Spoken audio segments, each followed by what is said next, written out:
All right. Good afternoon, everyone. My name is Leanne Frick, and we are excited to have you here today for this NARA webinar entitled More PDPM Audits Are Coming. Are you leveraging your therapy team's documentation for MDS support? And we are privileged to have Jacqueline Warschauer, PT-CRC, as well as Mary Saylor, PT-RAC-CT, both from Aegis Therapies here today, to help us learn more good stuff about PDPM audits. I will be moderating the webinar today. Again, welcome to everyone. We'll go through some housekeeping items as we get started. All attendees are on mute. Handouts were provided in a reminder email that you got probably about an hour ago, although Christy will add them into the chat box. So if you can't find that email or whatnot, you will have access to a link for the handouts here in the chat box. If you have questions for our esteemed speakers, please submit them in the Q&A box, not the chat box, the Q&A box, and we will work on getting those answered at the end of the webinar. If you have any technical questions, those need to be placed in the chat box and we will address those as the webinar goes along. As you know, we record these and a recording will be emailed to all registered attendees a couple of days, 48 hours after we've concluded here today, and it will be posted on the NARA members portal within 24 hours. There are no CEUs available for this particular presentation, but a lot of great information. So again, we're happy to have you all here. One quick disclaimer, as all things that are CMS or regulation, this information shared today is shared in good faith and for general information purposes only. It is accurate as of the date and time of this presentation, and certainly providers should seek further guidance and assistance from CMS as well as your Medicare Administrative Contractors, commercial payers, state and national associations, and also continue to watch for new developments and information regarding the topics that will be covered today. Again, welcome everybody. And with that, I'm going to disappear and hand it over to Jacqueline. Thanks for being here, guys. Great. Thank you, Leanne. And thank you, NARA, for giving us this opportunity to present to you on PDPM and how we as therapists have a significant role in MDS support. And I think you're going to find that we have ways that you've probably never considered before. So I'm Jacqueline Warschauer, and I'll be presenting the first half of this presentation, and Mary Saylor will present the second half. And we've given you here our contact information in case you have any follow-up questions or comments.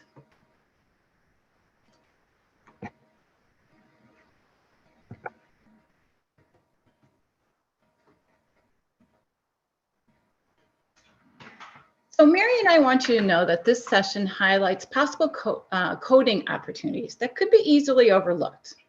Please note, however, that the minimum data set, or MDS, must always be coded accurately and with integrity.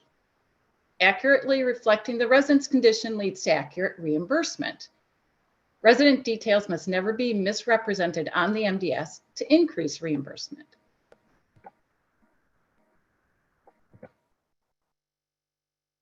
More PDPM audits are coming, right? That was in the title of this presentation. And I want to take a few minutes to give you an overview of the current medical review landscape for SNF Part A services. The Medicare Administrative Contractor, or MAC, approaches medical review via the Targeted Probe and Educate Process, or TPE. Now, CMS tries to make TPEs sound kind of like a flowery experience by saying that, we're just here to help you submit claims correctly, to reduce claim denials and give you one-on-one help, right? They make quite the sales pitch, don't they? And we've had customers fall for this flowery notification letter thinking like this was no big deal. Before scheduling your TPE celebration, it's good to hit pause and consider the nuts and bolts of the TPE. It's 3 rounds of additional documentation requests, or ADRs, of 20 to 40 claims, which mean you have to put all those ADR medical record packets together. If there are any denials, those are real denials, meaning you're not getting fully reimbursed for the services you provided. Those denials will need to be appealed, and you'll have to write appeal letters. If you don't pass the first round, you'll receive a second round of 20 to 40 ADRs. So while you're writing those appeal letters for the first round denials, you'll also be putting ADR packets together for the second round. If you fail the second round, you'll receive a third round of 20 to 40 ADRs. While you're putting the packets together for the third round, you'll likely be working through the various steps of appeal process for both the first and second round denials. So are you feeling like this is turning into an overwhelming circle? You know, like a snowball rolling down a hill that is growing with every passing month as it just builds one round on top of another round with ADRs and appeal letters? I hope so, because it is.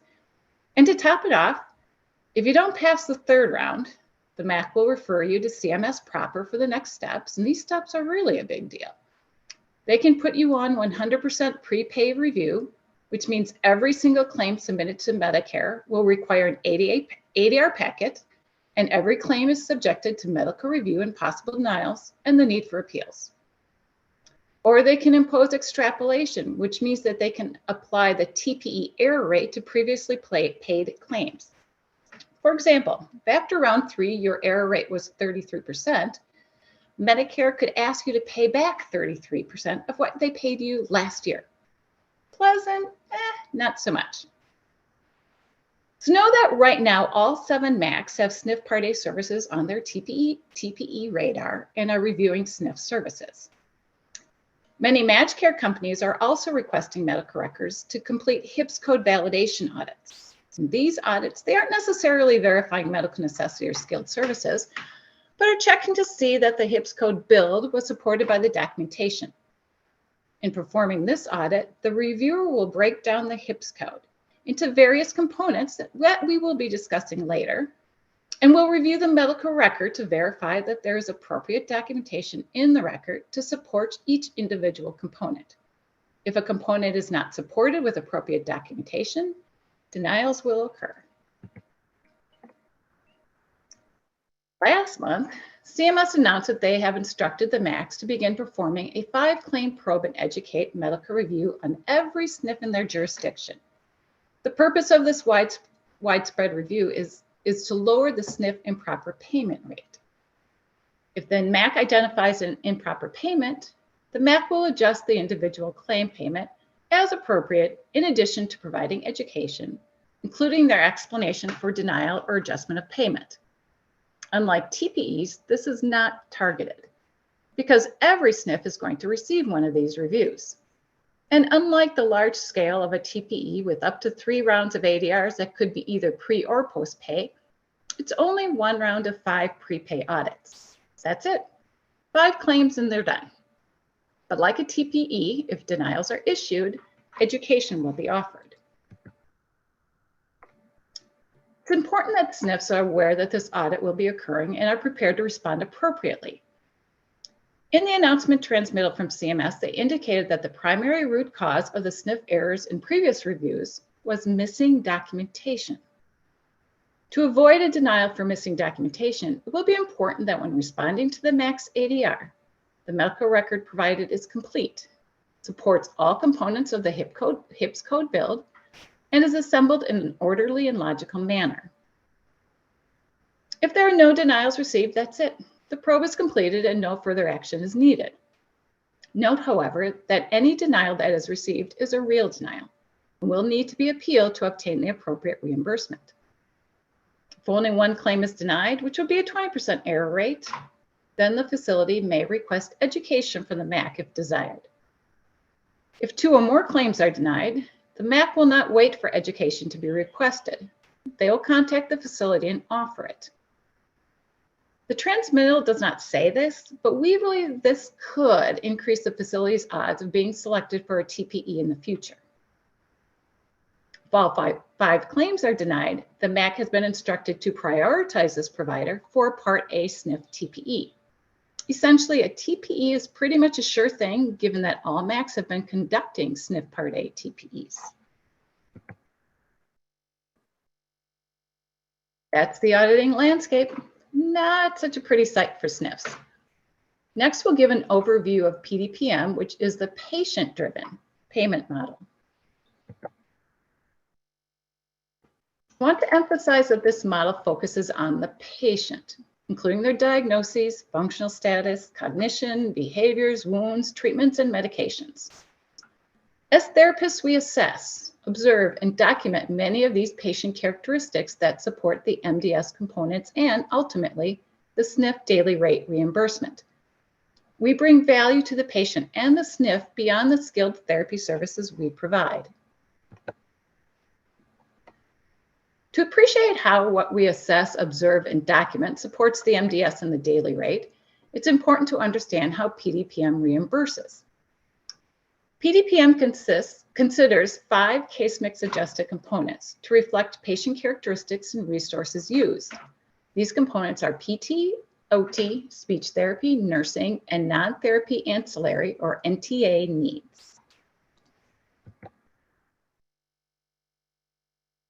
It's worth reminding ourselves that under the RUGS reimbursement system, there were only 2 or 3 elements on the whole MDS that drove reimbursement. And over 90% of the time, it was just therapy minutes and the ADL scores that drove reimbursement. Under PDPM, the exact number of items that drive reimbursement varies, but approximately 180 MDS elements related to patient characteristics, diagnoses, and services provided determine the reimbursement. MDS coding, as it relates to reimbursement, is significantly more complex. These MDS data elements are used to create the Health Insurance Prospective Payment System, or HIPS code, that insurers use to make payment determinations. The HIPS code is composed of 5 characters. The first digit represents the clinical category for PT and OT combined. The second represents the speech category. The third represents the nursing category. The fourth represents the NTA category. And the fifth represents the type of assessment being completed, which leads to 28,800 possible HIPS combinations for those first 4 characters. By contrast, in the old RUG system, there were 66 possible groups into which the patient could be classified. While 28,800 possible HIPS codes may seem daunting, we hope during this session that we take away any apprehension as you gain a better understanding of the various patient conditions and characteristics that are used to create the HIPS code, and how as a therapist you contribute to this information gathering and documentation support.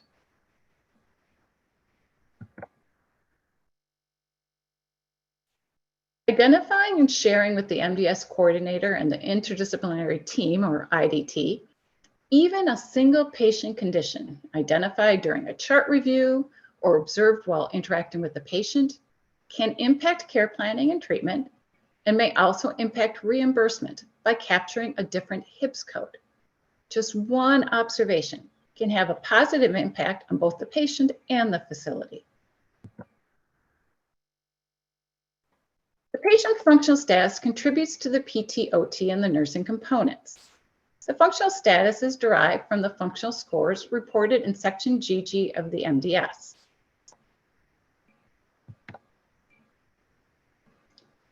There are over 20 mobility and self-care measures on the MDS in section GG. CMS anticipates that an interdisciplinary team of qualified clinicians is involved in assessing the patient for the GG activities. Patients should be allowed to perform activities as independently as possible, as long as they are safe.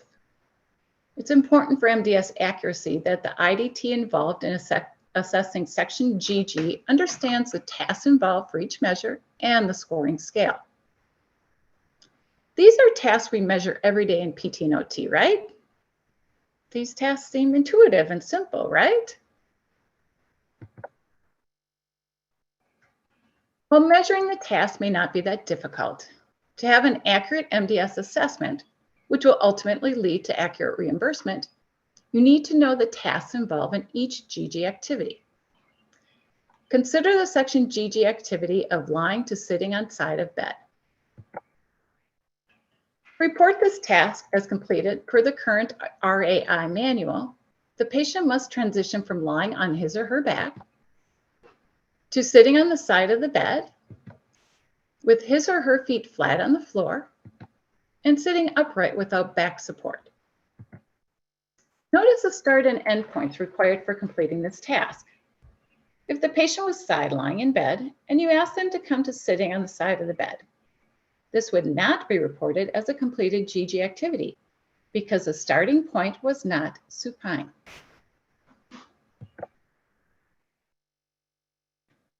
This is just a heads up that in the draft October 2023 RAI manual, the requirement that the patient achieves feet flat on the floor when transitioning from lying to sitting on the side of the bed is being removed. For more information on the upcoming RAI manual changes, join the two-part webinar series that NARA will be offering.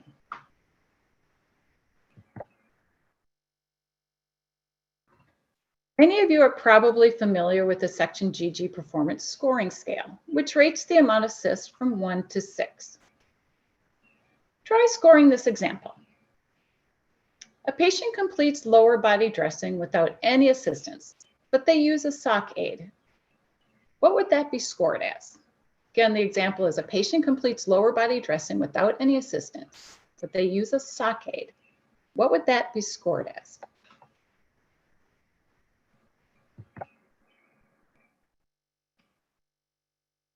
The completion of lower body dressing while using a sock aid but no other assistance would be scored as independent. The adaptive equipment or assistive device does not matter. Now consider this example. A patient walks 10 feet with a wheeled walker while you provide a slight lift on their gait belt to keep them upright and steady. And because of safety concerns due to cognitive deficits, an aide is asked to follow behind with a wheelchair. What would this be scored as? Again, the example is a patient walks 10 feet with a wheeled walker while you provide a slight lift on their gait belt to keep them upright and steady. And because of safety concerns due to cognitive deficits, an aide is asked to follow behind with the wheelchair.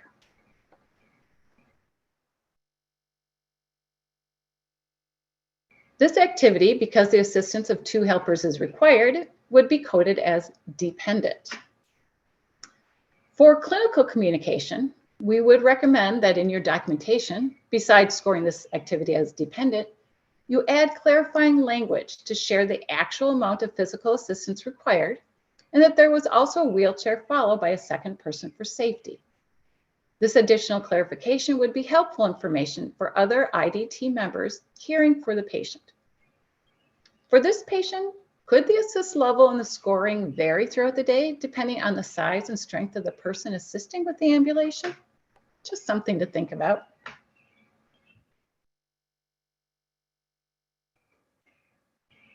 The column on the left reflects what those of us that document in the medical record for SNF Part A patients are responsible for. This is for anyone on the care team that assists the patient with mobility and self-cares, not just therapy. When documenting assist levels for mobility and self-cares, it's important to know the activity definition and the scoring definitions as we just reviewed, and then report the actual patient performance of the specific tasks. And do this often. It's not a one and done reporting. If on day 2 you assist the patient out of bed, report in your daily note your scoring for lying to sitting on the side of the bed.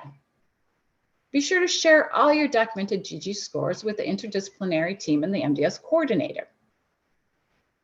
Note that while you report in your documentation the actual assist level at each point in time that a task is performed, on the MDS Coordinator will report the usual performance observed and documented over the 3-day assessment periods, at the beginning of the stay, at the end of the stay, and also if an interim payment assessment or IPA is completed. As noted in the REI manual, observing the resident's interactions with others in different locations and circumstances is important for a comprehensive understanding of the resident's functional status. The spirit of this language is that the usual performance reported on the MDS should be interdisciplinary and not only from therapy. There should be multiple entries of Section GG activities from various disciplines, and the measures will likely not all match. It's recommended that the interdisciplinary team collaborates to determine the usual performance for Section GG members. It's best practice to document this IDT discussion and report the sources the team used to develop the usual performance of the GG items.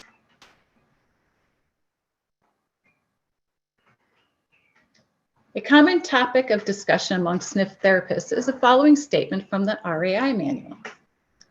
The admission functional assessment, when possible, should be conducted prior to the resident benefiting from treatment interventions in order to reflect the resident's true admission baseline functional status. Now, this statement does not mean that Section GG is based on one single observation by a therapist in isolation on the day of admission, as a patient's presentation can vary throughout the day and when performing with different personnel. What constitutes a patient benefiting from treatment? Patient benefiting from treatment in MDS terms would occur if the treatment resulted in the patient scoring at a higher numerical level for that specific GG activity. Perhaps after instructing a patient that is post-laminectomy in log rolling to facilitate transitioning from lying to sitting on the edge of the bed, this dramatically improves their ability from substantial maximum assistance to partial moderate assistance. Suppose a patient doesn't maintain the improved level when transitioning with nursing that afternoon. In that case, there is not a lasting benefit from your treatment, and it would be important for nursing to capture their assist level in their documentation.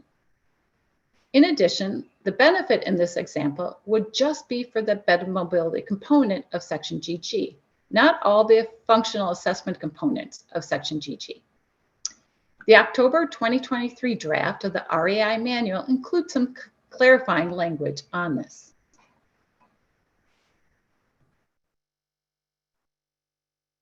While measurement of all GG items is required if the patient is safe to do so, and measuring accuracy is important for care planning, quality measures, and payment accuracy, know that only these 10 functions are used to determine the function score for the PT-OT HIPS component. And for the record, the functional score used for the nursing HIPS component only uses these 7 tasks. I'm not going to go through the details for how to determine the actual function scores that will be used for determining the PT and OT HIPS component. I did include a link here to the PDPM calculation worksheet on the CMS website. The PT and OT function scores that are used for payment range from 0 to 24. For reference, a function score of 24 is someone who is set up or independent in the 10 GG tasks used for determining the PT-OT HIPS.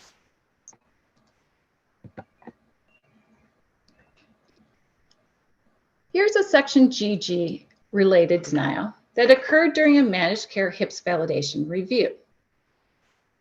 It states, unable to validate coding of Section GG, billed PDPM score IECD1 times 10 days, validated PDPM score LEOE1.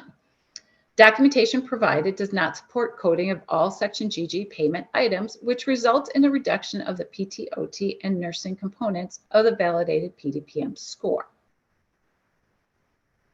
So they downcoded this to a lower paying HIPS code. Because of time, we really didn't talk about CMI, which is case mix index. In a nutshell, the higher the CMI, the more it pays.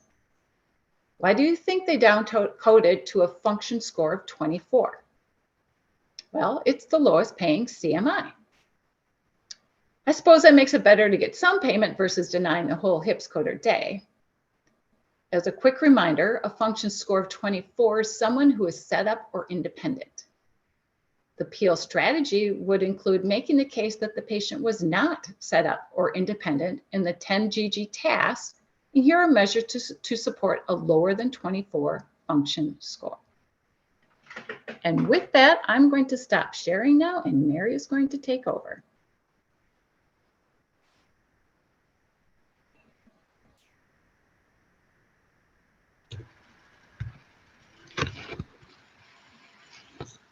Okay, Jacqueline, before you go on mute, can you just confirm that you can see my slide? I sure can. Thanks, Mary. All right, thanks. So let's move toward talking about active diagnoses next. According to the RAI manual, when reporting a condition on the MDS, it must be considered an active diagnosis. So let's take just a moment to discuss what constitutes an active diagnosis. The first requirement relates to the practitioner. The condition or diagnosis must be documented by either a physician or a permitted non-physician practitioner, or NPP. NPPs are usually professionals like nurse practitioners and physician assistants, though it can vary state to state. There are times when another type of medical professional will document about a condition and the physician or NPP will co-sign that document. This happens when we get our evaluations or updated plans of care signed by the physician or NPP. Technically, this could be interpreted as the physician agreeing that a named diagnosis in that document is an active diagnosis, as if by extension he or she is also documenting about the condition. But this type of support is not nearly as strong as a notation that is made by and signed by the physician or the NPP. So best practice is to secure the latter, where the physician or NPP makes the notation in their own documentation, but the former, where they sign perhaps our documentation, should also be acceptable, though we would be at the mercy of the reviewer and their interpretation. The second requirement is timing. The physician or NPP must have documented the presence of the condition within the last 60 days. And the third and last requirement is related to how that condition is currently impacting the patient. During the MDS lookback, which is typically 7 days, that condition must have had a documented direct relationship with the resident's functional status, cognitive status, mood or behavior, medical treatments, nursing monitoring, or presented a risk of death. Note that I actually added that documented part. It isn't part of the RAI manual criteria, but we all know that reviewers often subscribe to the belief of, if it isn't documented, it didn't happen. Documentation of this relationship is not specifically required, but it is strongly recommended as it supports the care plan and the appropriateness of the MDS coding. This relationship can look different from one diagnosis to the next. For example, a diagnosis of diabetes might be supported by insulin injections, blood sugar monitoring, or delivery of oral medications, all of those things happening on the nursing side of things. But a diagnosis of morbid obesity may be impacted by the need for a mechanical lift for transfers, a special mattress for pressure relief since bed mobility may be impaired, or therapy for mobility training. And COPD could be supported by our therapy documentation of respiratory assessment before, during, and after exercise or eating, or documentation of education related to breathing strategies or energy conservation techniques. Note also that this concept of active diagnoses impacts all 4 HIPS code characters where the component requires a certain diagnosis. While we as therapists can't diagnose medical conditions, we do have the opportunity and, quite frankly, the obligation to support the medical diagnoses given by physicians or NPPs with the documentation of our assessment, analysis, and treatment modifications that are related to those medical conditions. So think about it. Your documentation could be the medical record content that supports that relationship between the condition and functional status that allows the MDS coordinator to capture that diagnosis as an active diagnosis on the MDS. In fact, your documentation might be the only medical record content that supports the relationship and allows it to be considered an active diagnosis. What you document, and also what you don't document, could have a significant impact on quality of care, MDS accuracy, and subsequently on facility reimbursement. So as we proceed with the rest of the slides, my ask of you is that you listen to the content we're sharing from that perspective. What contributions can you make? Much of the PDPM content is probably not going to be new to you, but what I want you to do as we're going through those PDPM components is to ask yourself, have I fully recognized in the past the impact these elements have on MDS accuracy and patient complexity? If I see these components, what do I typically do? Do I document them? Do I specifically communicate them to the MDS coordinator and/or the interdisciplinary team? What small changes can I make in my daily routine that could have a significant impact on MDS accuracy and identification of patient complexity and needs?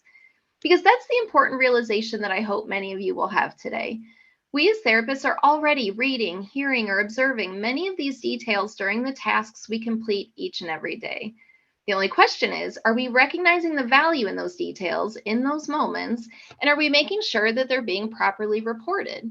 It's likely that you can do these things by making subtle changes only to your routine, but those subtle changes could be incredibly impactful. Let's dive in looking at each of the HIPS code digits, focusing on those components where we as therapists can have an impact. The full HIPS code is used by the payer to determine payment. Let's start with the first digit of the HIPS code, which is, of course, the PT/OT component. Your assessments, your observations, and your documentation will contribute to the PT/OT HIPS component and will impact payment, though not in the minute-focused way that it used to under the RUG system. Remember that the daily payment rate will include a PT and OT add-in, whether the patient is receiving PT or OT services or not. Under PDPM, the PT/OT component is determined solely by the clinical reason for the stay and the functional status. Let's start by looking at the clinical reason for the stay. The primary medical condition should represent the clinical reason for the Medicare Part A stay.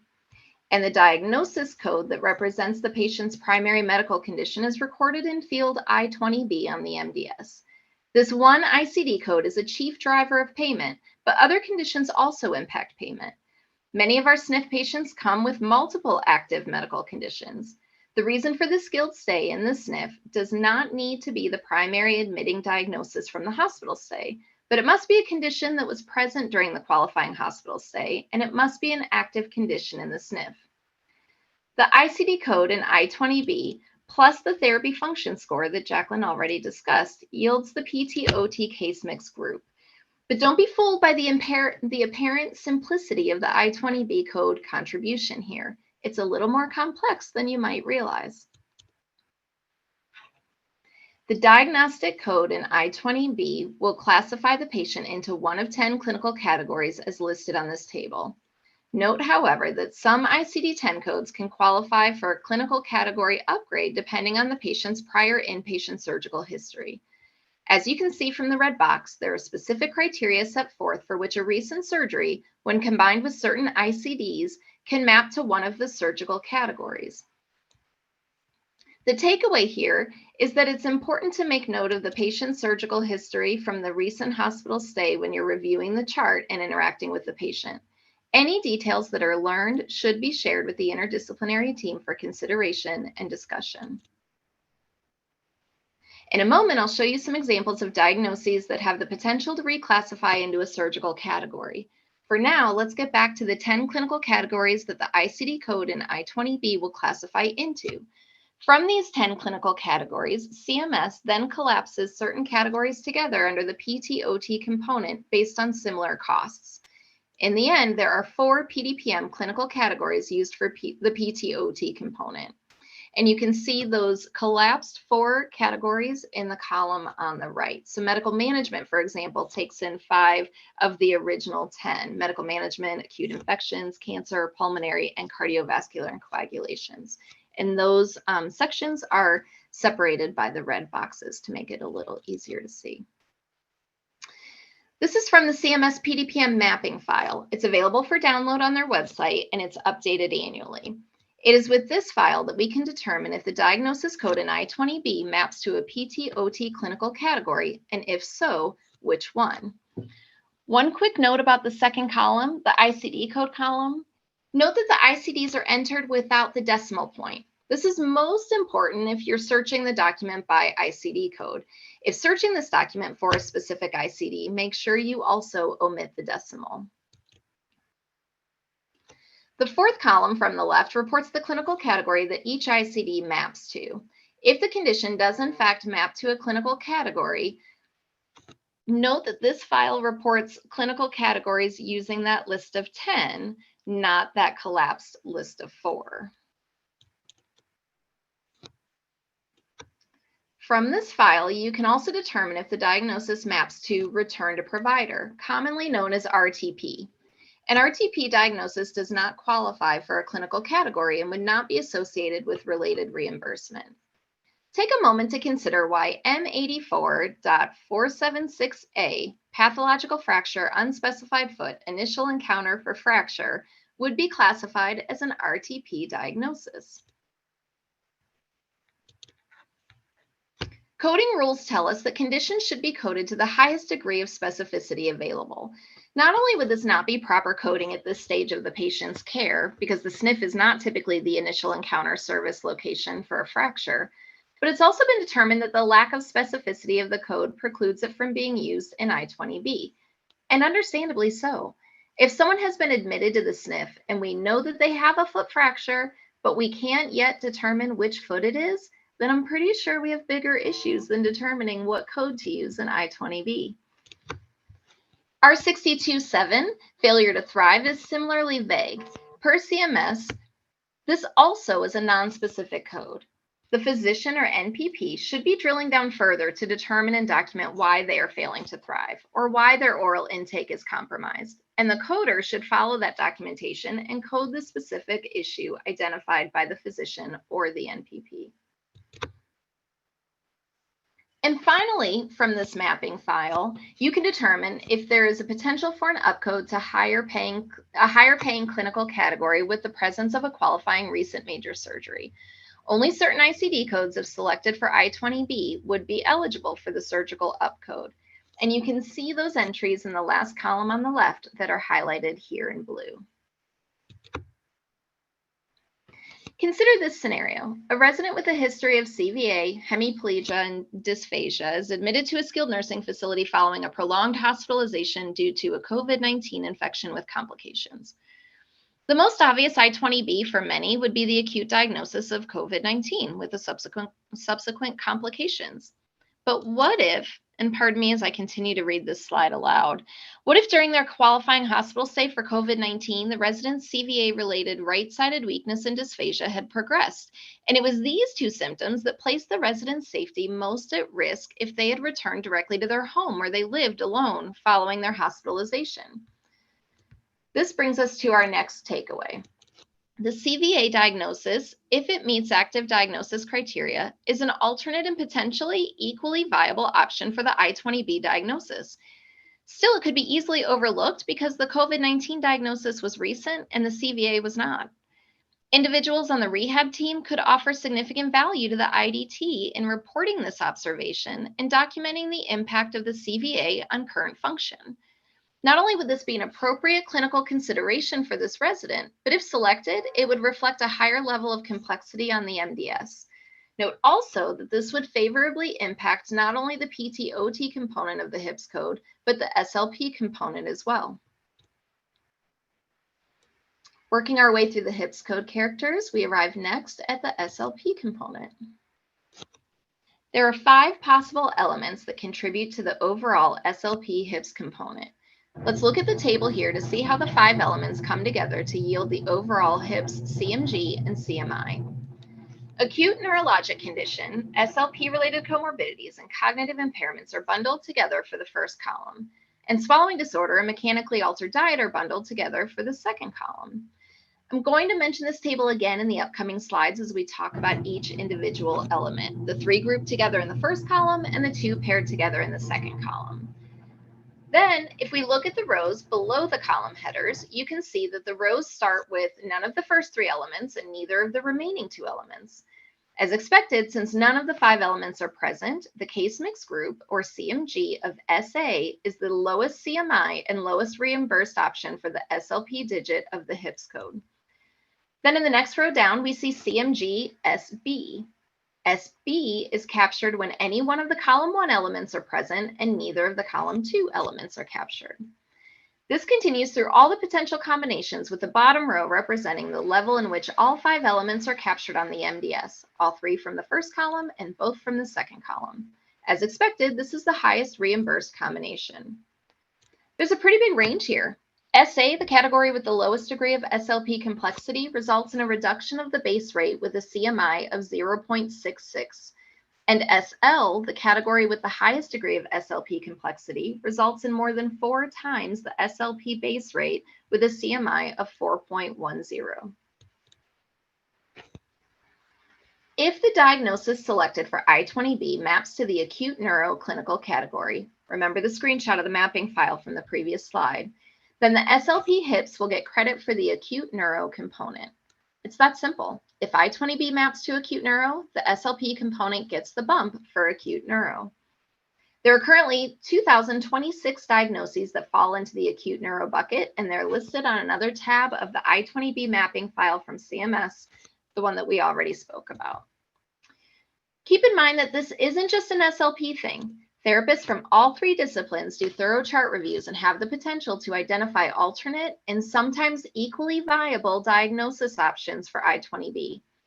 Again, many of our SNF residents don't come to us with only one active medical condition that requires care during their skilled stay. There are often multiple active conditions that have contributed to the patient's need for a skilled level of care. If multiple diagnoses are all equally viable options for I-20B, there are no rules that dictate which one should be selected and used. So if all things are truly equal and one reimburses higher, it's okay for the facility to choose that one. Any and all therapist observations of other possible I-20B diagnoses, acute neuro or otherwise, should be reported to the MDS Coordinator and IDT for discussion and consideration.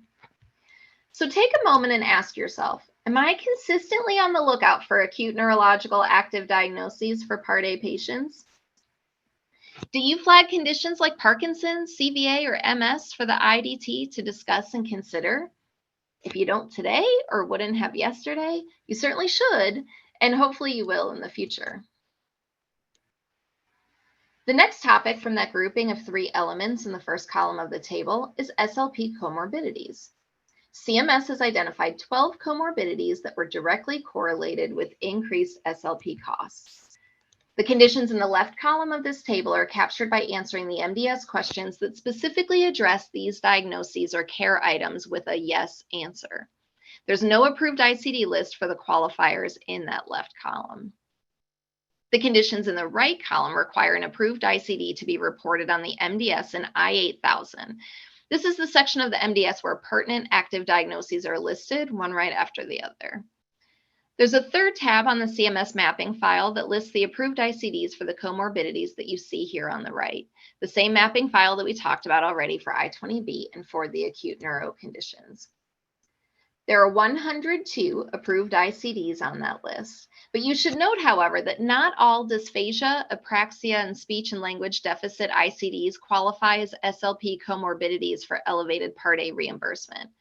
The 7 approved apraxia codes, 6 approved dysphagia codes, and 30 approved speech and language deficit codes are all related to either brain hemorrhage, cerebral infarction, or cerebrovascular disease.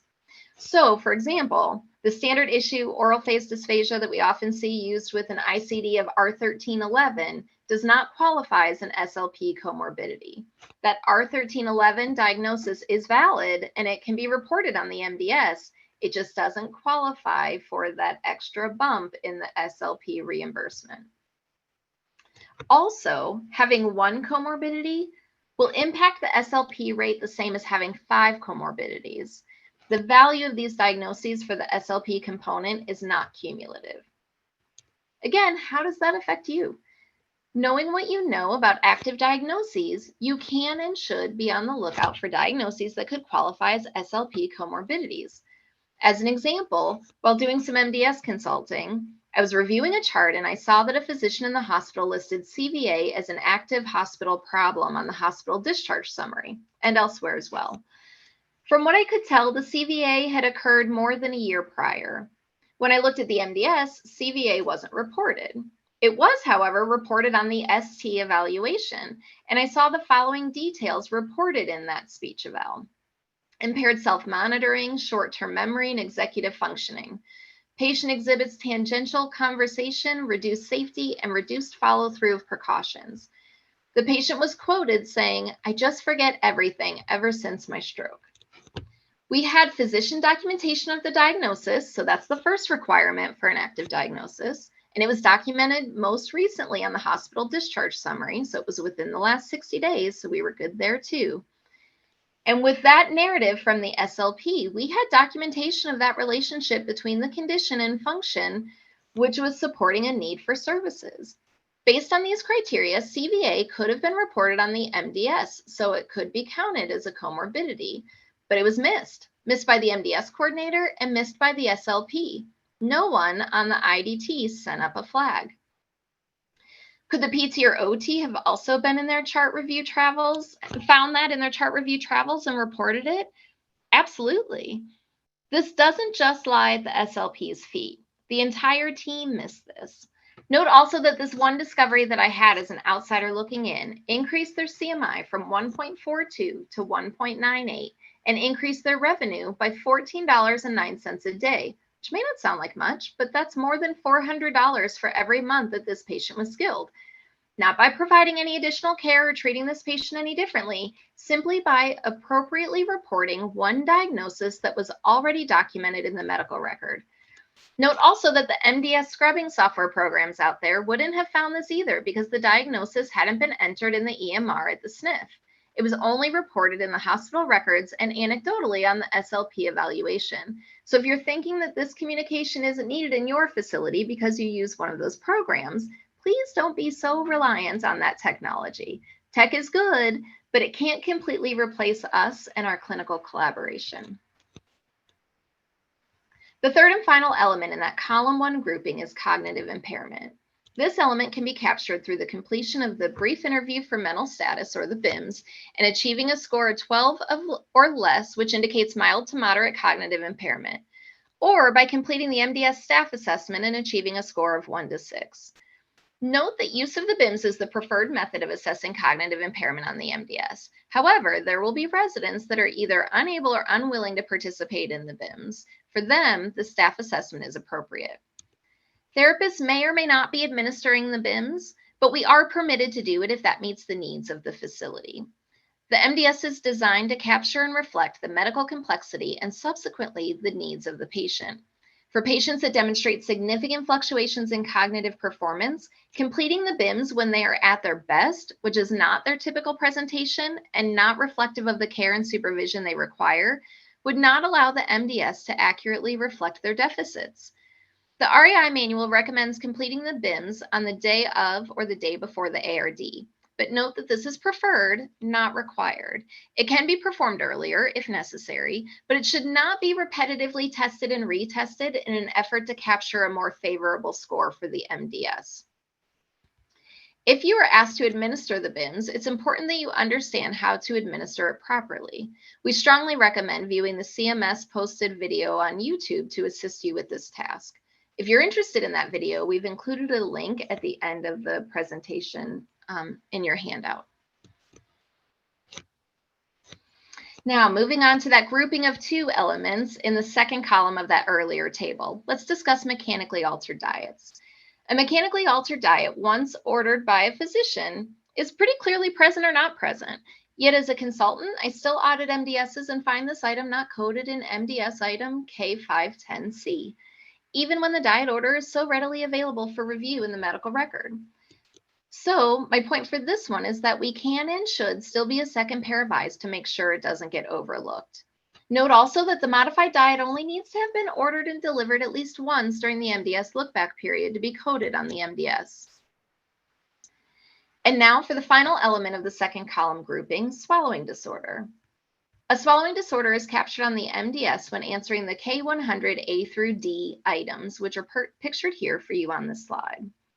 You can see that the items include loss of food or drink from mouth when eating or drinking, pocketing food in mouth or cheeks or residual food in mouth after meals, coughing or choking during meals or med passes, and or complaints of difficulty swallowing or pain with swallowing. In order to get credit for a swallowing disorder on the MDS, only one of these items need to have been observed at least one time during the MDS look-back. Like the comorbidities, there is no cumulative credit. For having all of them occurring many times throughout the look-back period, that would be scored the same as having one of them occurring once during the look-back period. How often does a patient ask their therapist for a drink of water before, during, or after their therapy session? Pretty regularly, right? Might that therapist observe spillage, grimacing during swallow, coughing? Have you ever had someone speak with garbled speech only to realize the patient's mouth and cheeks are still full of residual food from lunch or breakfast? I know I certainly have. I've experienced all of those things. Know that those events don't have to be observed only by SLPs. Any therapist who observes these things can document them, and that documentation can be used to support the MDS coordinator's coding of the MDS. If we observe any of those Section K items, we should document them. When possible, identify them using similar language to the MDS description and describe the circumstances and what you observed. What steps did you take? What was the outcome if you know it? We should also alert the IDT and MDS coordinator. Before this discussion, it may not have been a priority of yours to document the occurrence of those things in your notes. I think many PTs and OTs regularly report these observations to the SLP since treatment might be warranted, but they may not have been motivated before today to make sure that the MDS coordinator was also aware. The takeaway is that we all share some ownership of this item. Now that we've taken that closer look at each element, let's revisit this previous slide. Notice the power of one element and the impact it has on the CMI. Compare the CMI from the SA row to the SB row, SA to SD, SD to SG. Each of those examples are the difference of one additional item, and the change in CMI is significant. Again, it matters. For example, imagine that a patient is currently classified with an SLP CMG of SA, which has a corresponding CMI of 0.66. This is the CMG provided when none of the 5 components have been captured. Now imagine you observed coughing when you offered them a drink during the 7-day window.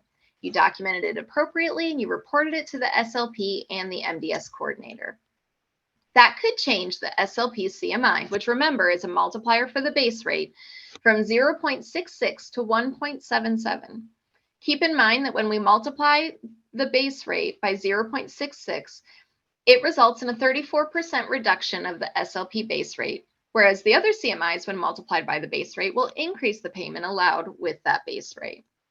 So if the speech portion of the base rate was $24.66, properly identifying the potential to go from an SA to an SB with that identified swallowing disorder item would increase the SLP portion of the facility's daily rate from $16.28 a day for SA to $43.65 per day for SB. If that patient used 100 skill days and they carried that same rate throughout the duration, that one observation of coughing when taking a drink would bring in an extra $2,737 for this one patient and their one 100-day episode of care.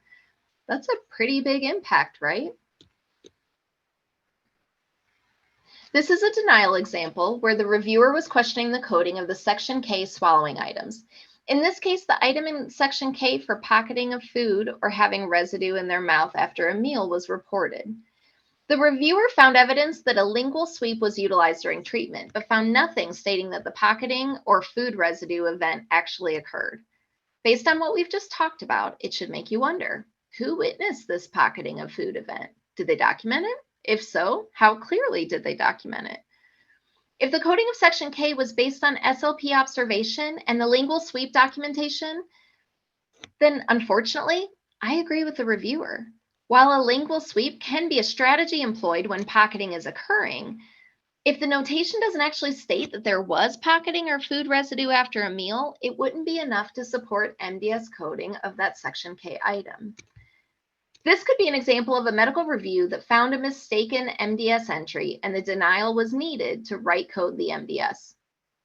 Or it could be that the packet of records that was submitted for this review just didn't include the supporting documentation. But either way, it's another reminder of the type of reviews that are happening and the level of detail that reviewers are expecting to support the coding on the MDS. Whatever therapist witnessed the qualifying event, they need to make sure it's well documented. Since we've wrapped up the SLP component, let's review the nursing component next, since it's the 3rd digit of the HIPS code. There are 6 different nursing clinical categories. The best way to figure out which category is most appropriate is to start at the top, which is also the most complex and highest paid category, and work your way down. If the patient doesn't meet the criteria for extensive services, then move on to special care high. If those criteria aren't met, then move on to the special care low category. Continue through all the categories until criteria are met for a specific category or until you arrive at the last category, which is reduced physical function. You'll see on this and the nursing categories See on this slide and all of the nursing category slides that follow this one that I've listed all the possible components of the category. But I've highlighted in blue the component or components from the list that have a potential to be impacted by our therapy documentation and observations. Our focus today will be on the blue font items. Our first category, extensive services, is a pretty easy one to grasp. The patient has to have a trach, be on a vent, or under isolation. Note that isolation does not have to be in effect for the entire look-back duration to be reported on the MDS and to count for the extensive nursing category. Consider an MDS look-back period that extends from a Wednesday to the following Tuesday. If the patient received orders for isolation on that last day of the window, Tuesday afternoon, and was moved to an isolation room Tuesday evening, then they would meet the criteria. But what is our role as therapists in contributing to the reporting of isolation on the MDS? When you're treating someone in their room who is under isolation, always document that you treated them in their room because they're under isolation for every treatment provided under these circumstances. Document also what precautions you followed. Know that if a reviewer sees increased mobility distances documented by PT or OT during a period of isolation, it could be a red flag and it could leave them wondering if the patient left the room to travel that distance. If you were able to manage longer distance mobility in the room, document how you achieved that while still remaining in the room. In-room treatments can appear repetitive, due probably to the limited options in the small space and the decreased equipment options we have. So make sure you highlight the components that required your skill when you were interacting with that patient. If isolation is initiated in the middle of an assessment window or sometime after the assessment window, the MDS coordinator should be made aware. Here's a real denial that one of our facilities received. And what do you know? The reviewer is questioning whether isolation restrictions were being followed. And look how costly this downcode was, all because the documentation wasn't clear. It was almost a 70% reduction in the base rate multiplier when the nursing CMI was reduced from 2.85 to 0.91. The reviewer specifically stated that they weren't certain that the patient didn't leave their room for services like rehab. Note that the rehab documentation could have contributed to this denial. I'm not actually sure what the rehab documentation looked like for this case, but it's important that you realize that your documentation could either help overturn a denial like this, or it could be a contributing factor for the denial. You definitely want to make sure you're on the right side of that. If extensive services don't match the patient, no isolation, no vent, no trach, then we move on to special care high to see if they meet the criteria for this category.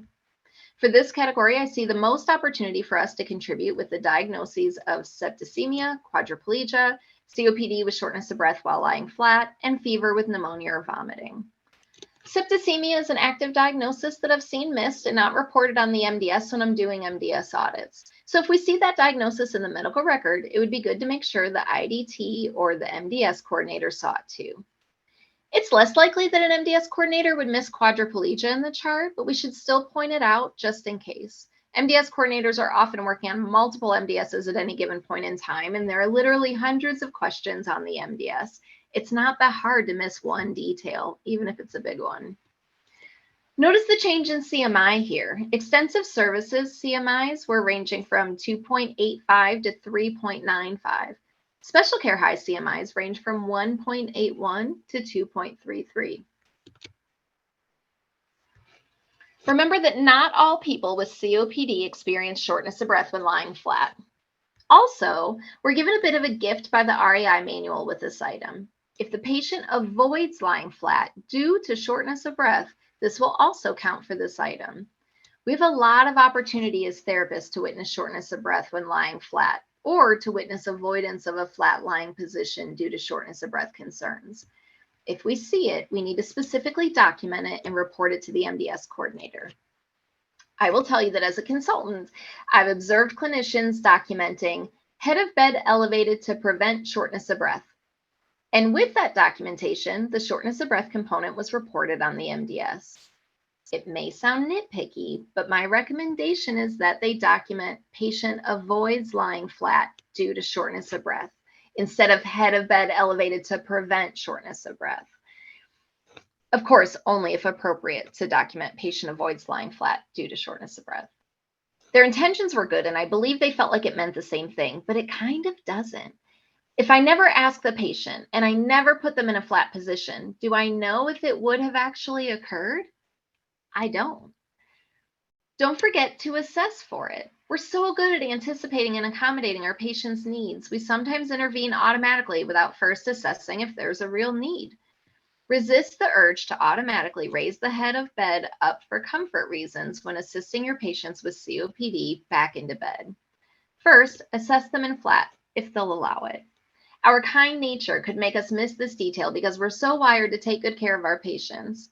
You can still position them comfortably, just do it after you assess them in flat, or try to assess them in flat. It only has to occur once and be documented once during the MDS look back for it to count. So this isn't something you have to do every time if it does make them uncomfortable or they verbalize that they avoid it. If it's documented that the patient experiences fever and vomiting, or fever and has an active diagnosis of pneumonia during the look-back period, this would also capture the special care high nursing clinical category.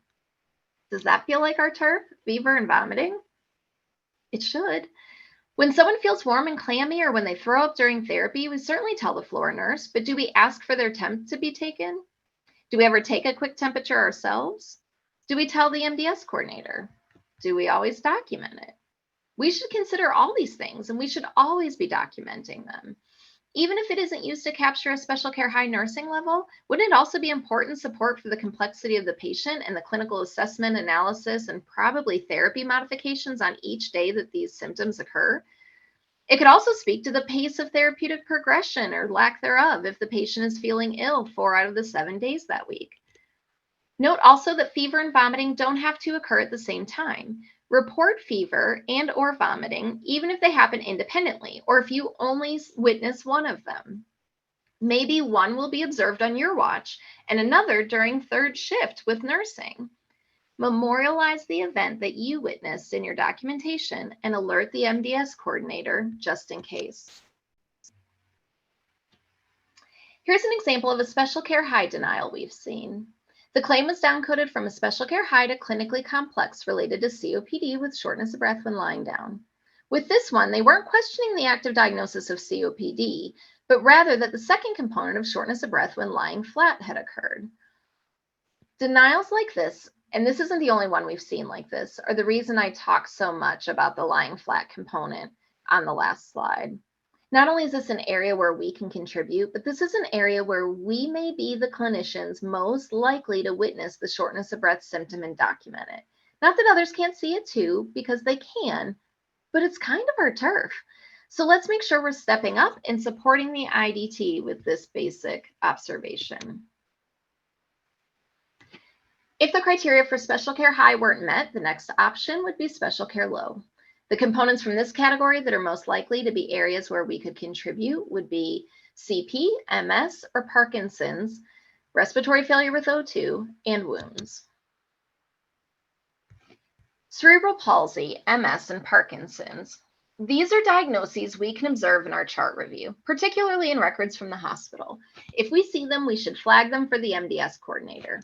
Remember also that these are also acute neurologic ICDs, so this would also give the SLP component a higher rate if they were appropriate for I-20B and it was reported as such. Respiratory failure with use of oxygen. Again, we have the opportunity to identify the active diagnosis of respiratory failure during our review of the medical record, and we should report it if we see it. But I want to take a moment and emphasize the second part of this one, with use of oxygen. If the patient has a diagnosis of respiratory failure and has an O2 order, we should document when O2 is used. If they have a PRN O2 order, we should really make sure that we document the use of that O2 if it occurs and notify the MDS coordinator when it does. We might be the only ones that administer O2 on that one day, and if we don't document it, it can't be captured. When I'm wearing my MDS consultant hat, I always go to therapy documentation when I'm seeking support for O2 use. And I get really frustrated when it looks like it probably was used, but it just wasn't documented. We're better than that. This is an area where we can offer that documented support. Honestly, PDPM aside, documenting use of PRN O2 or continuous O2 during therapy should be our standard practice anyway. The need for supplemental oxygen reflects a degree of medical frailty and a need for clinical assessment, analysis, and perhaps modifications. Those are each components of our skills, so make sure you're documenting them when they occur. Stage 3 or stage 4 pressure ulcers. Note that most of the PDPM resources out there, including the one from CMS, report it this way in their narrative, stage 3 or 4 pressure ulcers. But know that it also includes unstageable wounds. PTs and OTs should share stage 3, 4 unstageable observations with the MDS coordinator and the wound care team or clinician. Sometimes the SNF staff need assistance in making sure wounds are properly classified, and we can offer that assistance. 1 stage 2 pressure ulcer and 1 venous arterial ulcer. Again, some facilities have very well-informed wound clinicians, while others may not. We can assist them in getting this right if needed. And lastly, foot infection, diabetic foot ulcer, or other open lesion of the foot. We see the patient's feet, we touch their feet, we help them put on shoes. If we observe previously undocumented wounds of any kind or signs and symptoms of infection, we should report it to nursing immediately and the MDS coordinator. In my experience, sometimes when wounds don't have an order for addressing, it's easier to forget them in the documentation. Also, the wound section of the MDS is busy. It would be easy for the MDS coordinator to accidentally enter a 0 when it should have been a 1. We can help them get it right. Here's an actual HIPS downcoding denial we've seen related to special care low. This one was questioning the active diagnosis classification of respiratory failure. Again, this is an area where our documentation of clinical assessment, use of O2 during therapy, and activity modification could support the relationship between this diagnosis and functional performance. If the criteria for special care low aren't met, then we look at the clinically complex category next. The areas of opportunity in this category for us are pneumonia, hemiplegia or hemipresis, surgical wounds or open lesions, or oxygen therapy while a resident. Let's look closer at those items that were blue on the previous slide. Again, for pneumonia, we could identify its presence and active status in the medical record, and our documentation could help support the relationship between the diagnosis and functional performance. An MDS coordinator could miss hemiplegia or hemipresis in the chart, especially if it's a remnant of an old CVA and was not the focus of the recent hospitalization. I've seen charts where the CVA was well documented and coded, but the hemiplegia and hemipresis was mentioned more anecdotally by the physician, but not coded. We should point out the presence of hemiplegia or presis to the MDS coordinator sooner rather than later, especially if a physician query is needed with a request to document the hemiplegia presis as an active diagnosis during the MDS lookback. Surgical wounds or open lesions are another area where we could contribute. Don't worry so much about the skin treatment part. The MDS coordinator can verify those details. If a patient has surgical wounds or open lesions, we should note these on our documentation and report it to the MDS coordinator. Remember that some surgical wounds are not healed yet, but no longer require a dressing or specific wound care. If it hasn't fully healed yet, it would still count on the MDS. And like I said before, it seems like the wounds or incisions without dressing orders are easier to forget. So watch for those open to air wounds or incisions. We should always document the provision of O2 if a PRN order or continuous order is in place. Again, if the patient has a PRN O2 order, it's likely that our interventions that we put them through may leave them winded enough that they may need to receive supplemental oxygen to recover. We should also notify the MDS coordinator that the O2 was provided. The use of oxygen is something that may only happen under our watch and rehab. If it's not reported and not documented, it could mean that the complexity of the patient is not captured on the MDS and the reimbursement rate will be lower than what is deserved and what is appropriate. This slide shows an example of a clinically complex denial where the presence of a surgical wound was being questioned. The patient in this example had an ORIF of the mandible with an unhealed surgical wound. The MDS coordinator knew about this unhealed surgical wound and coded it on the MDS, but it appeared on review that no one actually assessed and documented the presence of the incision in the medical record. So this was a miss, and it cost the facility reimbursement dollars that they deserved. The name of this category pretty much says it all. In order to qualify for the behavioral symptoms and cognitive performance category, the patient must exhibit cognitive deficits as listed there or meet the criteria for behaviors. A patient with hallucinations or delusions will qualify for this category. Or a patient that presents with physical, verbal behaviors that are directed toward others, other behaviors not directed toward others, rejection of care, we certainly see that one, or wandering, we see that too. All of those may qualify for this nursing clinical category depending on the frequency of those behaviors. We're no strangers to these kinds of behaviors. I'm sure some of us have seen them more than others, depending on where we work, but we've probably all encountered them at least once. The most important thing to do is to document these behaviors and communicate them to the MDS coordinator in addition to the floor nurse. Even if these behaviors don't end up driving reimbursement on the MDS, it's still important information to report in the medical record. These behaviors are likely appropriate for interdisciplinary care planning and may require additional interventions to ensure the resident's safety and the safety of those around them. Our documentation could also serve as important intradisciplinary communication to promote therapy staff and patient safety, and it could impact the treatment plan, intervention selection, and service delivery.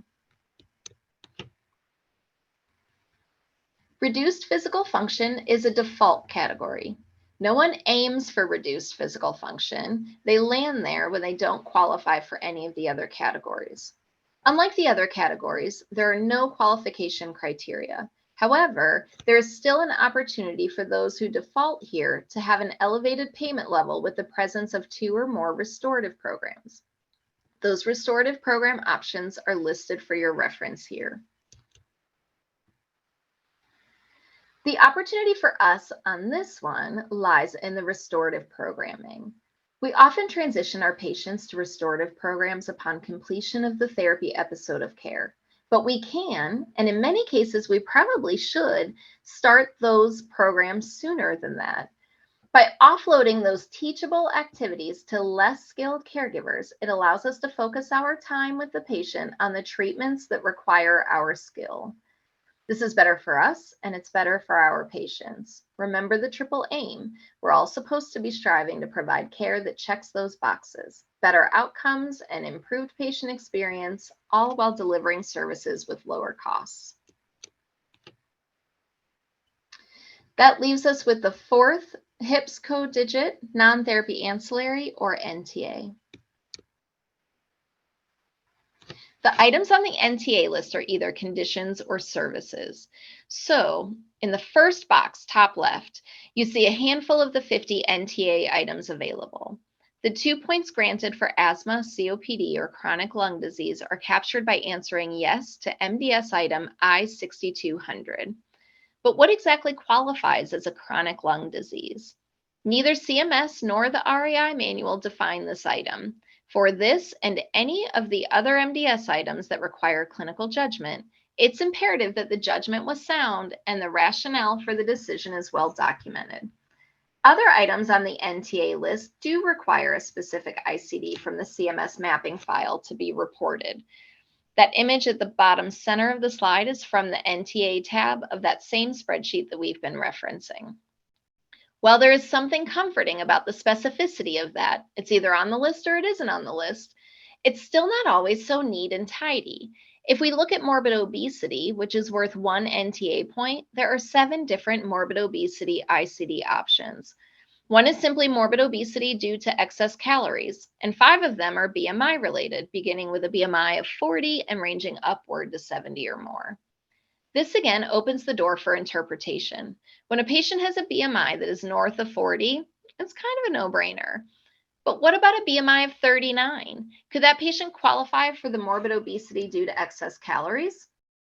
Fortunately for us, that's not our question to answer. There are specific rules of coding, and whoever is doing the actual ICD assignment should make certain they are following coding guidelines and choosing the ICD that best matches the physician or non-physician practitioner's documentation of the condition.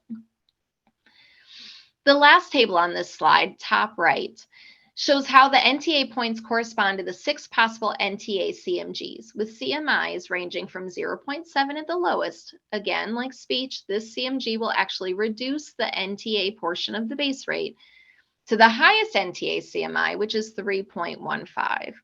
Remember, the other perk to NTA points on the payment side of things is that the NTA component is multiplied by 3 for the first 3 days of the Med-A stay.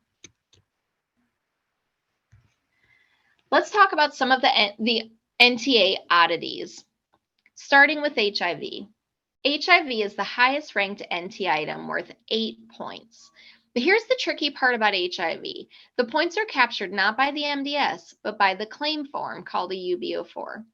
Some states don't allow HIV to be reported on the MDS. So in all states, whether they're permitted to list HIV as an active diagnosis or not on the MDS, these NTA points are only calculated for payment from the entry on the UB04.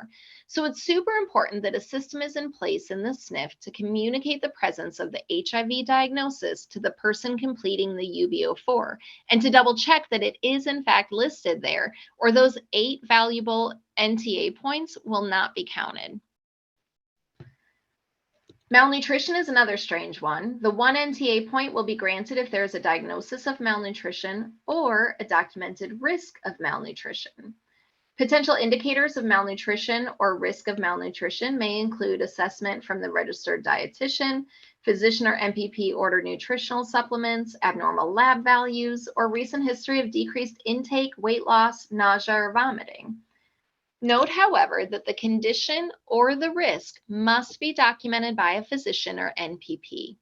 Malnutrition risk is often documented by dietitians, but this alone is not enough to code it on the MDS.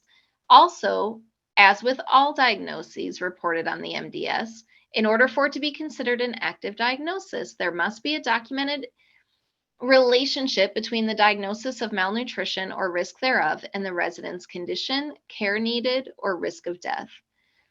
We already talked about how asthma, COPD, or chronic lung disease are worth 2 points, and it's captured by answering yes on MDS item I-6200. Since you can't say yes to I-6200 on the MDS more than once, having a diagnosis of asthma and a diagnosis of COPD is still only worth 2 points total. The next 2 slides list the NTA options available. Remember, the slide deck is available to you, so I'm not going to go through each one, but instead we'll just highlight some of them. Each of the conditions listed present an opportunity, as we could be the person to identify their presence in the medical record and to then report that observation to the MDS coordinator. Also, we can contribute further by documenting how that condition impacts the patient's functional status to support the active component of the condition. I'm sure you all know that when it comes to pressure ulcers, unstageable means that the wound bed is obscured by slough or eschar. But note that some slough or eschar is permitted in stage 3 and stage 4 wounds. Sometimes the size and location of the slough still allows for a staging determination to be made. Other times, the slough may be mobile and not yet adhered to the wound edges. If it is mobile and isn't adhered, then it should be investigated further to see if you can visualize enough of the wound bed to stage it as a 3 or a 4. If it can be staged, it should be. Note that unstageable pressure wounds are not worth NTA points, but appropriately documented and assessed stage 4 pressure ulcers are worth an NTA point. We already talked a little bit about morbid obesity based on BMI or subjective assessment, as long as it's documented by the physician or NPP. Some of these other diagnostic categories listed here may be less familiar. If you find yourself wondering what specific diagnoses or ICDs would qualify under the inflammatory spondylopathies category, know that the mapping file can be sorted by the NTA category, and you can easily see all the diagnoses or ICDs that would qualify for that category. The way you can best impact your facility's NTA accuracy is to first familiarize yourself with the NTA list. Second, be on the lookout for the presence of those items in the medical record. And then third, communicate those observations to the IDT and MDS coordinator. We talked about the power of one for the SLP category, and the same applies here. Identifying one more NTA point that already exists and is documented in the medical record could have a sizable financial impact over the duration of a patient's Part A stay, and it would make the MDS more accurate.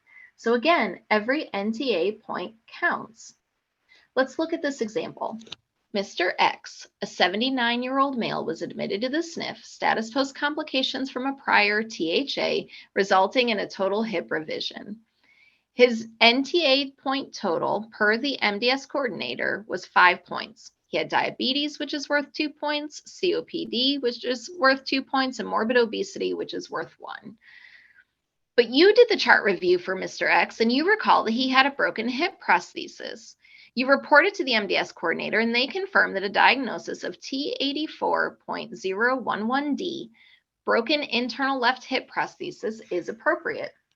They code that diagnosis on the MDS, and Mr. X's NTA total increases to 6 points.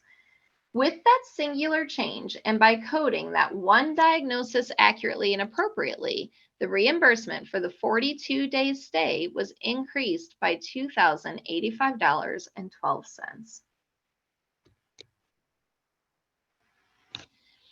These three denial examples are all pretty similar in that each one is disallowing a diagnosis that was reported on the MDS as an active diagnosis.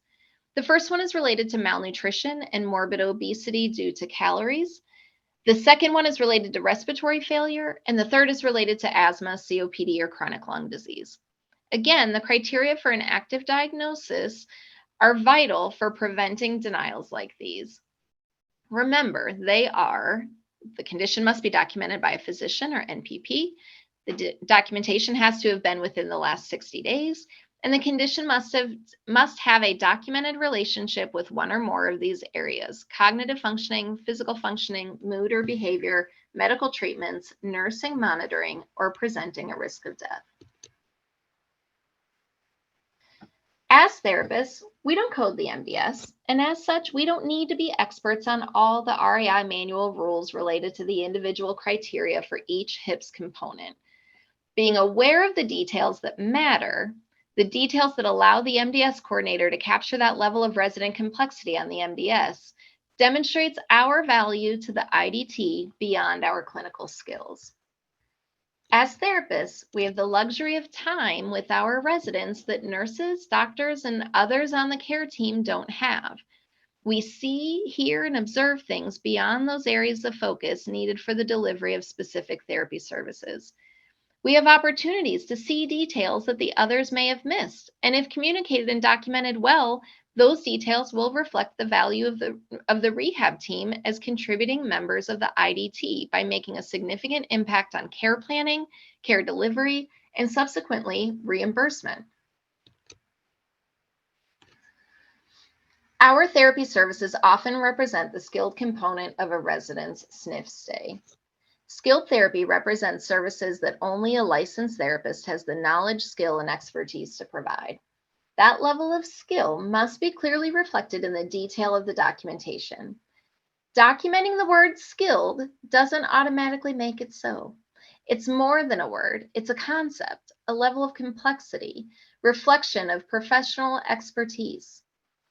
Why could these services only be provided by you, the licensed therapist? And conversely, why could they not be provided by a family member or unskilled caregiver? Remember that our skilled contributions will evolve over time. What is skilled today may not be skilled tomorrow. What can be taught should be taught. If it's teachable, the task itself is no longer skilled. Teaching that task would be skilled, but only for a limited and reasonable amount of time. Skilled versus teachable is another vexing concept for all of us as therapists. We say and often think that if a service requires the skills that I learned in school and demonstrated in order to get my license, then it must be skilled. But that doesn't always play out because there are plenty of things that we learn to do in school that we can teach to our patients or their caregivers. So the question is, when is something teachable and when is not? When is it not? The question we should be asking ourselves regularly throughout the episode of care for all interventions we provide is Is this a skilled service or a teachable service? Could I teach this? Remember, something may be skilled today and teachable tomorrow, so we have to continue to assess and reassess. Effective application of this analysis will enhance outcomes and value. Again, think of that Medicare triple aim. Outsourcing those tasks to the patient and/or caregiver that no longer require our knowledge, skills, and attention will allow us to focus on and emphasize those things that only we can do. This will allow us to work at the top of our license and to be efficient with the time we have with the patient. It's good for the patient, it's good for us, and if we document it well, the medical record will scream skilled services to anyone who reads it. And remember, since skill can originate from the complexity of our service that we're providing, or from the complexity of the patient, we need to review the services we're providing from both perspectives. If you determine through that analysis that something isn't teachable, consider this question: why isn't it teachable? Answering that question and documenting the details of that answer will likely assist you in explaining why the service is skilled. We've said it a lot today. If you see this, make sure you alert the IDT and the MDS coordinator. Only you can figure out what that looks like and how that would work best at your facility. I am not suggesting that you barge in on your MDS coordinator 5 times a day to tell him or her what to do and how to code the MDS. I stand by the fact that this communication is appropriate and it should occur, but know that this communication may need to be channeled through your rehab manager or team lead, relayed through a PDPM rehab communication form, or discussed at a Medicare meeting. Not all teams are always receptive to our suggestions initially. As a consultant, I've encountered several MDS coordinators who weren't really interested in the findings from my reviews, even when it increased the reimbursement rate. They were used to working alone, and they weren't initially open to a collaborative method. You may need to tread carefully and slowly work your way into the process. Make it clear that you aren't stepping on toes or trying to make final decisions, but rather you just want to contribute observations that could lead to increased MDS accuracy and appropriately higher reimbursement, both of which are good things. I hope it goes well for you all, but if you encounter obstacles, be diplomatic, be patient, and keep trying at whatever frequency you think is appropriate and won't ruffle too many feathers. So as I mentioned, we did include several slides of available resources that you have in your handout. Here is a link to the PDPM mapping file from CMS that we've talked about so much today. The link will take you to the right page, but you'll need to then scroll down to PDPM resources to download the zip file. Make sure you're grabbing the most recent version because there are usually multiple versions posted. And if you download it as a PDF, actually when you download it as a PDF, those will be working hyperlinks in the PDF as well, which will make it much easier and prevent you from having to manually type in some of the long URLs. These are some educational flyers that were put together by Post-Acute Care Solutions, or PACS, that we thought you might find interesting or helpful related to PDPM coding and opportunities to increase coding accuracy. There's a pretty cool reimbursement calculator that can be really helpful, particularly when trying to determine the financial impact of an IPA. I gotta tell you, I love a good worksheet. When a denial is received, you often need to work backwards and deconstruct the HIPS code to determine what was captured for the reimbursement rate that was billed. The worksheets can be really helpful for this task. I've included a few of those here for you from CMS, but there are many others out there. You should just keep looking and find the one that you like best. This slide just has links to the YouTube videos. I mentioned the one for BIMS, but there's also one for PHQ-9, which is really helpful as well to help you navigate how to administer the PHQ-9 if that's also something that the facility is asking you to participate in. So that wraps up my section of the presentation. We are open to questions at this point. Thanks again, everybody, for hanging out and listening. Great, thank you, Mary. So this is Jacqueline again. We have had just a couple of questions in the Q&A box. So again, now would be a great time because we do have some time. We can hang out till about quarter to the top of the hour to answer questions. One question that hasn't been answered yet is which joints are considered a major joint for capturing major joint replacement? And I think the easiest way to answer this is to go out to the mapping file and slide 85 right here at the end that Mary was going through all the different resources gives a link to the mapping file. And that's probably the best way to go ahead. You could then filter it to the joints and see which kind of diagnoses are listed under that major joint. I don't know if Mary, you have anything else to add? No, I think that's great. I think that's just always the best practice because what counts today may not count the next time it's updated later this year. So always circling back to that file is best. There were also a couple of questions I just answered online that were good questions. For those of you who didn't see my answers in the Q&A, one is, has extrapolation of denials based on a TPE been approved as a means to clawback from SNFs? I have seen this proposed for Part C, but don't recall this being approved for Part A. So in the Q&A, I did give a link to the CMS TPE webpage. They have a dedicated webpage for this, and extrapolation is listed as an option if you don't pass round 3. We also mentioned, right, you could be put on 100% ADRs. They can refer you to the RAC. So there's a number of things that they have at their disposal if you don't pass round 3. I have to tell you, I'm sure there's people out there that have not passed round 3.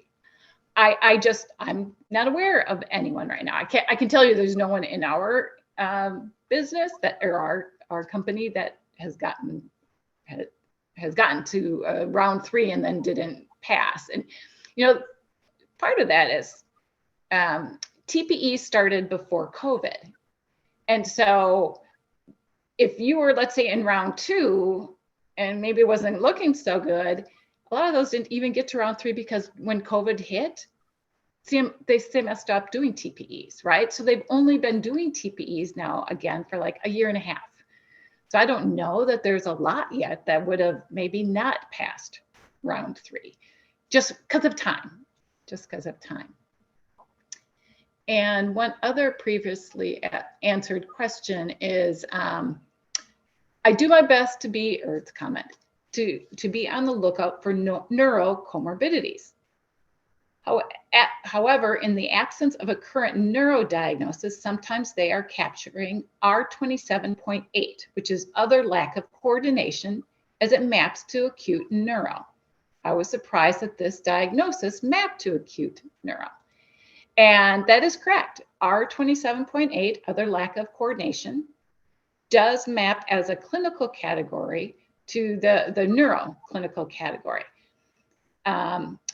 However, it is not on the list of the speech neuro categories, meaning R27.8 won't count for that speech neuro bump in payment because it's not on that dedicated speech neurodiagnosis mapping list. So I do find it's kind of interesting to go out and kind of dig through the mapping list and see what kind of things qualify and where. I mean, maybe that's a little bit geeky, but it is kind of helpful to go look at those.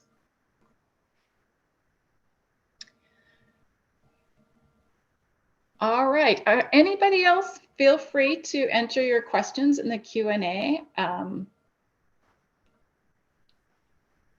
Awesome. Mary and Jacqueline, that is fabulous information. I mean, the resources, I too love a good worksheet, Mary, and Jacqueline, I too can be geeky. So we certainly appreciate this wonderful information. The slide that's up right now, NARA is sponsoring a couple of other webinars this summer specific to some of the major changes coming to the MDS this October. So make note of those dates there, July 13th and August 13th. Both will start at 3 p.m. Eastern time. And those are going to have CEU attached to them. So information is on the NARA website. And so we certainly want you to participate in those if you're able and wanting to do so. If there aren't, I don't see any additional questions. I think Christy has a few announcements or some other information to share with us, and we'll check again before we close out to see if there are any other questions. Yeah, thanks everybody. Appreciate everybody joining us today. As Leanne said, we do have a 2-part series that's coming up, and I am throwing that link into the chat right now in case you want to go take a look at it. Additionally, we do have our NARA Fall Conference that is coming up. It will be held in Las Vegas. We have a pre-conference on October 17th. This will be a half-day session, and it is going to be all about RTM. So we will be discussing RTMs, the RTM codes in your practice, how to operationalize it, how to implement it, how to ensure that you can bill properly for it. We will discuss payers who are paying, who are reimbursing for those codes. So you'll want to make sure you put that on your calendar. And then our 3-day conference will kick off on October 18th in the morning and will conclude on Friday afternoon around 12:30.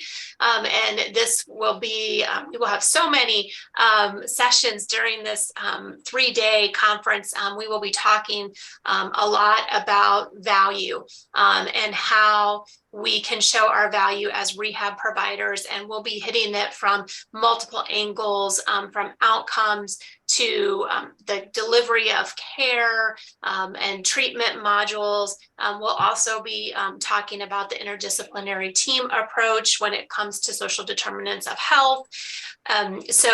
So many different things. We will also touch on the MDS topics to kind of see how everybody's doing, give everybody an opportunity to share their thoughts. We'll also be talking about some of the things that are plaguing all of us in healthcare right now, and that is employee recruitment, engagement, and retention. So that workforce shortage that's kind of crippling us at this point. So we will be talking about a whole bunch of topics that are related to rehab.